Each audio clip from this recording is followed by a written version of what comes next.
E aí, tranquilo? Bem-vindo de volta ao Museu dos Quadrinhos e vamos falar de gibi velho. Hoje quem tá de volta aí já viu, né? É o Cabeça de Teia. A gente continua aqui a série de vídeos sobre o Homem-Aranha, a publicação do Homem-Aranha do Brasil.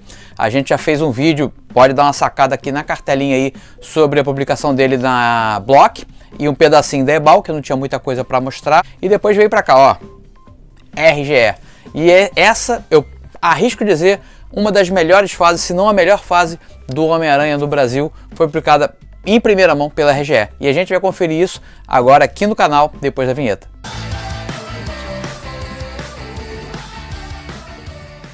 Bom, galera, então vamos lá. Vamos falar de Homem-Aranha, que é um dos personagens favoritos, meu personagem favorito da Marvel, né? Junto aí com o Demolidor, gosto muito também do Cavaleiro da Lua, Justiceiro e o Capitão América, que são os personagens que eu mais gosto aí de acompanhar acompanhava, né? Agora não compro mais revista mensal, mas quando era guri gostava muito de acompanhar o Homem-Aranha, tinha uma identificação muito grande. A minha fase dele junto à Block foi meio corrida, porque eu ainda era muito pequenininho e a gente comprava assim esporadicamente, não tinha o hábito de colecionar quadrinhos ainda. Então eu comprei bastante coisa, mas não tenho tudo, não tenho a coleção da Block completa, mas aprendi já a gostar do Homem-Aranha ali na Block e... Bom, então em 79, fevereiro de 79, a RGE lança algumas revistas da Marvel, dentre elas o Homem-Aranha. Essa revista aqui tem um caos muito legal para contar para vocês, porque essa não foi a minha primeira revista da RGE do Homem-Aranha, não foi a número 1. Por acaso eu tinha vindo passar, eu morava em Niterói na época, e vim passar um final de semana aqui em Araruama, meus parentes eram daqui, a gente morava em Niterói, e fui na casa do meu primo Fernandinho, que acabou sendo meu vizinho durante anos também, e ele tinha essa revista aqui, e ele nunca foi muito ligado a quadrinhos não, mas aí ele tava com essa revista aqui, pô primo, maneira, Homem-Aranha, né? Aí que eu fui ver, pô, número 2, aí me atentei para aquilo, porque já tava um pouquinho mais velho, já sabia assim, pô, revista número 1 é uma coisa mais rara, né? Aí eu acho que ele me deu, não tenho certeza não, mas acho que ele me deu essa revista aqui, depois eu comprei, mas quer dizer, é uma revista que já tinha lançado, a número 1 tinha lançado há um mês atrás. Aí quando a gente voltou para Niterói, eu falei, poxa mãe, você compra para mim, tenta achar a revista do Homem-Aranha número 1, que o Fernandinho me deu a número 2, mas aí mamãe não achou, aí um dia ela pegou assim, vamos procurar aí nas bancas, né? A gente morava em Icaraí, ela pegou e foi comigo todas as bancas de Icaraí, uma por uma, sem perder a paciência, procurando essa revista. Acabamos achando numa banquinha perdidinha lá no final de Icaraí, já quase chegando em São Francisco. Quem sabe, quem conhece Niterói sabe como é que é.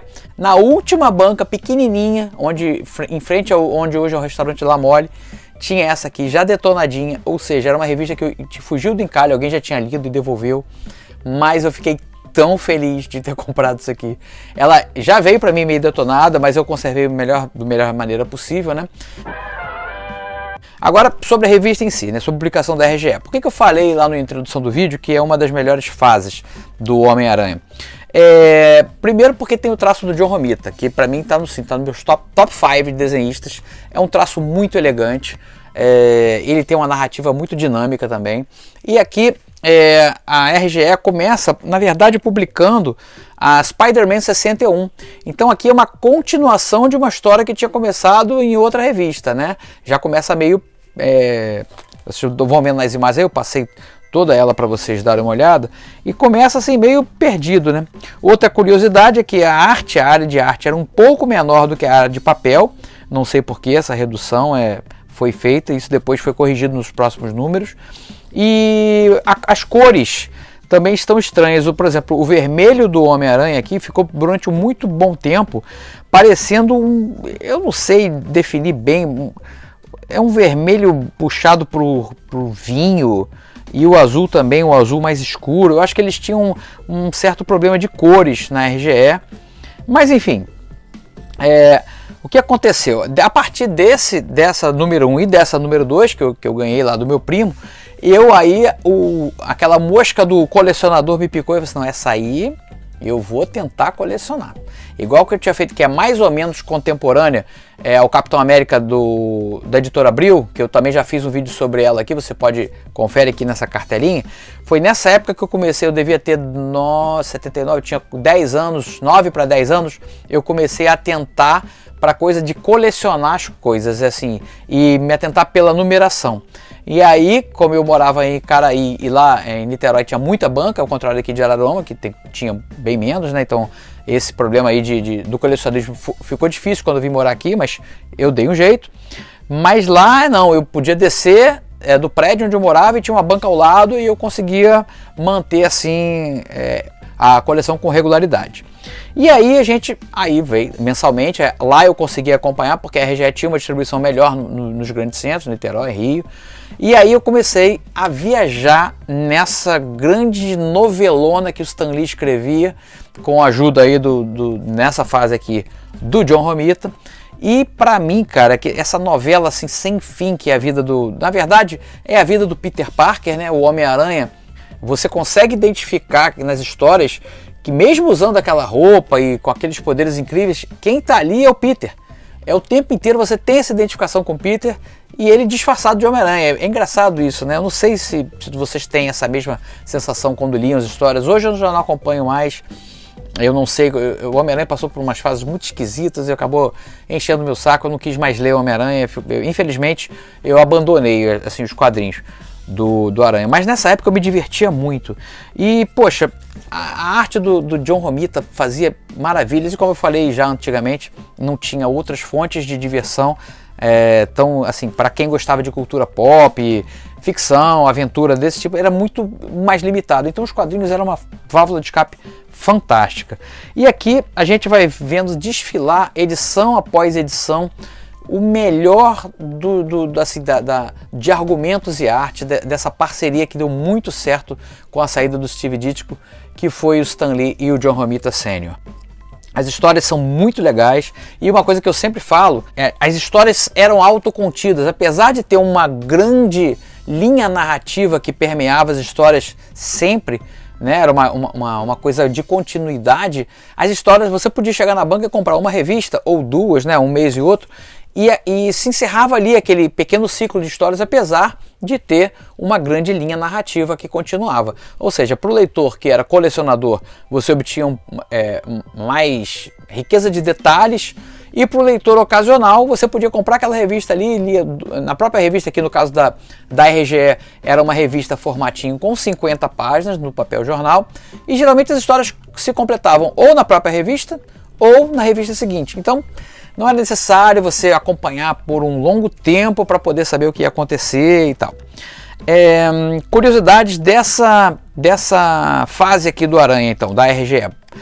Por exemplo, aquela história, essa aqui que eu estou agora folheando, ó, foi a primeira história que a Marvel publicou sem o selo do Comic Code, que tratava justamente do abuso de drogas. É uma história claramente contra o uso de drogas, mostrando os perigos. Inclusive tem aqui um cara que vai se suicidar porque usou drogas. Foi feita a pedido pelo Stan Lee, a pedido do governo, né, para poder alertar os jovens o perigo da droga e tal. Mas mesmo assim, quando ele levou para aprovação do Comic Code, a história foi vetada, não poderia sair porque falava de drogas.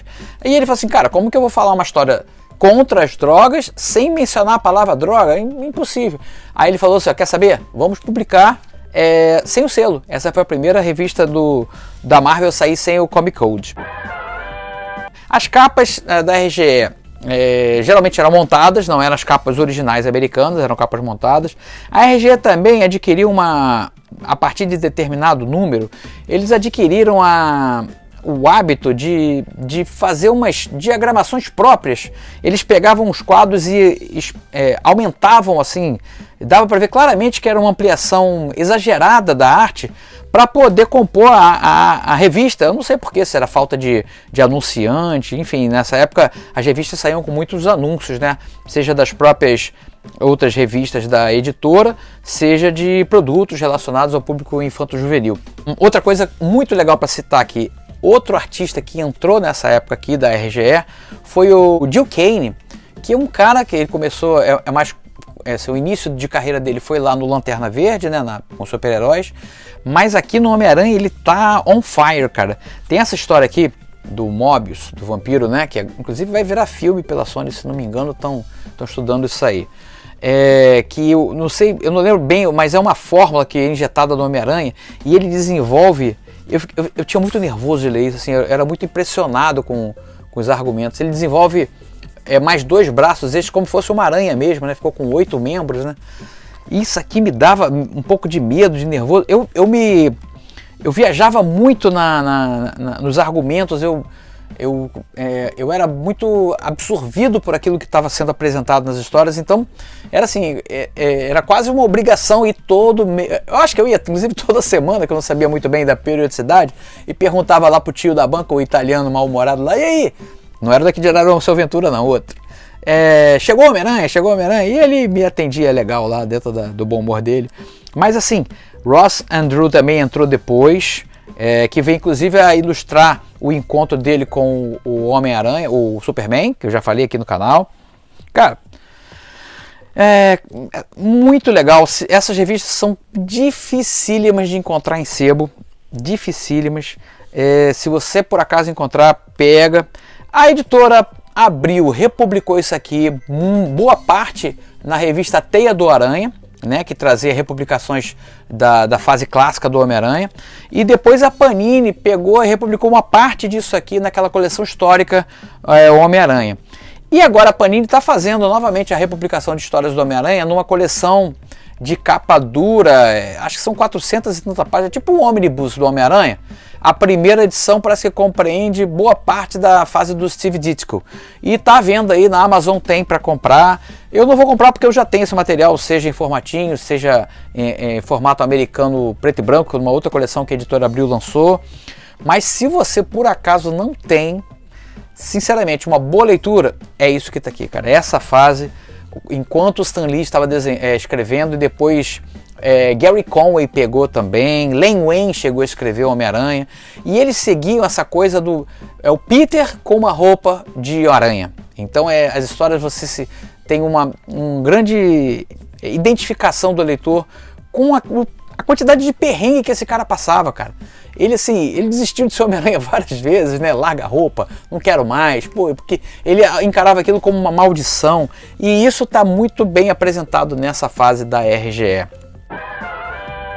E o John Romita foi ficando melhor com o tempo, cara, assim, ele foi ficando cada vez mais, uma diagramação mais ágil, um traço mais arredondado, um nanquim mais carregado, dependendo de quem fazia a arte final dele, ressaltava esse traço pesado, arredondado, muito elegante, né? E aqui tem uma história muito legal que o Doutor Estranho aparece, tem o Flash Thompson envolvido aqui, que nessa época o Flash já era amigo do Peter. Cara, essa dramaticidade, o Homem-Aranha sempre... E a Tia May sempre passando mal, tá sempre quase morrendo, ele tá sempre sem dinheiro, ele se machuca. Uma coisa muito legal que pela primeira vez que eu percebi no quadrinho, foi aqui nessa fase da RGE do Aranha. O Homem-Aranha se machuca numa edição e ele fica tipo 3 ou 4 histórias machucado, ou seja, durante 3 ou 4 meses nos Estados Unidos ele aparecia com o ombro doendo, ou com febre, ou com gripe. Que outro personagem de história em quadrinhos você tinha visto que ficava machucado, com gripe, braço quebrado, sem dinheiro? Isso foi uma sacada. Stan Lee tá de parabéns, isso aí realmente foi muito legal. Outra coisa para se falar dessa fase aqui é que aqui foi plantada a sementinha da Saga do Clone. A Saga do Clone começa a ser... Aqui tem uma história onde a Gwen... Que aqui também é que a gente vê que a Gwen morre, né? Eu não posso esquecer de mencionar isso. Deixa eu ver se eu acho aqui a revista. É a número 18, eu nunca vou esquecer. Essa aqui. Essa aqui eu já estava morando em Araruama. Então eu estava passando numa banquinha, via a revista... É a capa branca, né? Geralmente revistas em capa branca se destacam na banca. Eu vi aquela revista do Homem-Aranha em capa branca, opa, aí tava lá, uma dessas pessoas vai morrer. Nessa época, personagem de história em quadrinho não morria. E aí você, hoje em dia, morre e ressuscita assim, né, como a gente troca de roupa. Mas naquela época não. Aí uma pessoa, quem vai morrer? O Robbie? Tia May? Deve ser Tia May, né? Cara, e não é uma, na verdade, né, são 2 pessoas morrem aqui, porque morre a Gwen e morre o Harry Osborn, o Norman Osborn, que era o Duende Verde. E pra gente aqui, morreu mesmo. Eu acabei de ler essa revista. Chocado. Cara, chocado com a morte da Gwen. Todo mundo gostava da Gwen. Bom, eu acho que sim, né? Todo mundo gostava da Gwen. E ela morreu por... Na verdade, ela ia morrer de qualquer jeito com a queda, né? Aquela cena famosa da queda. Mas a teia do Homem-Aranha faz com que o pescoço dela se parta ali, né? Com o impacto da teia impedindo a queda. Cara, que história isso aí, sabe? E aí vem não crescendo, cara, é só melhor. Aqui acho que já era o Gary Conway escrevendo, o Stan Lee já não estava mais escrevendo. O John Romita também assume o cargo de diretor de arte da Marvel, mais ou menos nessa época. Então ele fazia as capas também, ele coordenava, fazia a supervisão de arte da editora inteira. Então daí já começa a passar um pouquinho, vai passando o bastão para o Ross Andru, que ficou até o final da fase dessa publicação da RGE. E também tem umas histórias do Sal Buscema, que também mandava muito bem no Homem-Aranha. Tem gente que não gosta do Sal Buscema, pô, presta atenção, cara, vê direito o desenho do cara, ele é sensacional, sensacional. Prefiro o Sal Buscema no Hulk, mas também mandava bem. E a pronúncia não é Buscema, a gente fala Buscema, a pronúncia é Buscema, é sobrenome italiano. Também aqui nós temos a aparição do Justiceiro, a primeira vez que o Justiceiro é apresentado aqui, ainda como um vilão, né? Mais ou menos um vilão da história do Homem-Aranha, um coadjuvante, com certeza, mas é apresentado aqui. Aí novos vilões são apresentados também, o Magma, por exemplo, é um vilão novo, ficou por 2 edições. O Duende Verde cansou de voltar, né? Vai e volta em diversas encarnações. Primeiro foi o Norman, depois foi o Harry, depois foi um outro cara aí que eu nem lembro o nome, é um professor aí, sei lá das quantas. Essa revista aqui me deu muito medo, cara. Verme Mental é uma figura bizarríssima aqui. O cara, olha só, eu ficava com muito medo disso aqui, esse monstruoso com essa roupinha, esse shortinho aí bizarro, esquisitaço. Muito medo que eu tinha disso aqui. Ao mesmo tempo tinha os personagens mais ridículos, tipo esse urso, né? O Homem-Aranha tem essa característica de ter vários personagens inspirados em animal, totens animais, inclusive depois o Straczynski veio aproveitar isso aí, fazer aquela saga dos poderes totêmicos, que eu até já esqueci, mas algo assim, né? Mistério voltou várias vezes, e inclusive personagem que foi aproveitado aí no último filme solo do Homem-Aranha. Aqui começa aquela sementinha que eu falei da saga do clone, né? Quando volta um clone da Gwen, e aí começa toda aquela coisa, eu vou mostrar depois aqui a revista onde vem o clone do Homem-Aranha, que deu aquela confusão toda que vocês já sabem, e a gente vai comentar no vídeo mais pra frente da publicação do Homem-Aranha da Editora Abril, onde foi abordada essa fase da saga do clone. Essa coleção eu tenho quase completa, faltam só 2 números e eu vou conseguir, se Deus quiser. Faltam 37 e 43, só isso para eu acabar de fechar essa coleçãozinha.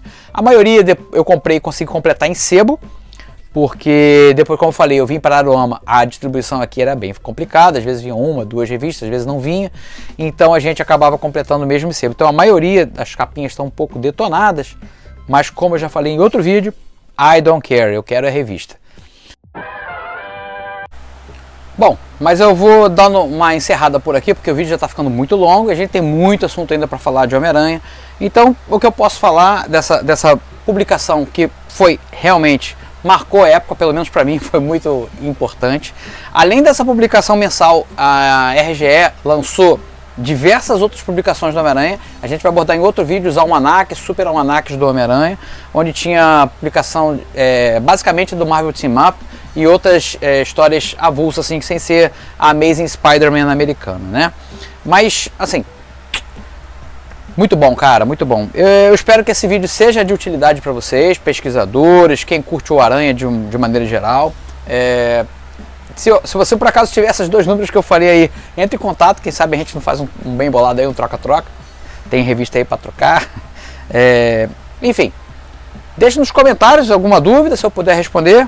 Aqui são as últimas capinhas. Uma curiosidade, aqui apresentando as últimas. A revista foi até a edição número 49, 48, essa aqui é 49. Nessa revista aqui eles fazem uma recapitulação de toda a história do Homem-Aranha até então, né, desenhada pelo Sal Buscema, e termina, a história onde termina, ela é retomada, a continuação dela em Homem-Aranha número 3 da Editora Abril. As 2 primeiras edições eles usaram histórias meio fora de cronologia, acho que para amarrar o leitor assim que estava chegando agora, né? Na verdade, a revista só foi publicada pela Abril em 82, se não me engano, depois eu confirmo direitinho. Mas aí eles retomam, né, da onde tinha parado. A Editora Abril não deixa os leitores no vácuo, quem estava acompanhando aqui pela RGE, volta a acompanhar lá na Abril, na publicação mensal do Homem-Aranha por lá. Tá bom, gente? Eu vou ficando por aqui. Desculpa aí que o vídeo ficou longo, era muita coisa para falar, muitas revistas para comentar, mas espero que tenham gostado aí mais esse pedacinho da história do Cabeça de Teia na publicação aqui no Brasil. Valeu? Bom, vou ficando por aqui. Foi novamente um grande prazer. Se gostou, deixa aquele like, deixa um joinha aí pro vídeo ganhar relevância, comente, compartilhe, convide os amigos pra gente bater papo aqui sobre quadrinho antigo. Vai ser um prazer. A casa é de vocês, tá bom? Grande abraço e vou ficando aí. Tchau, tchau.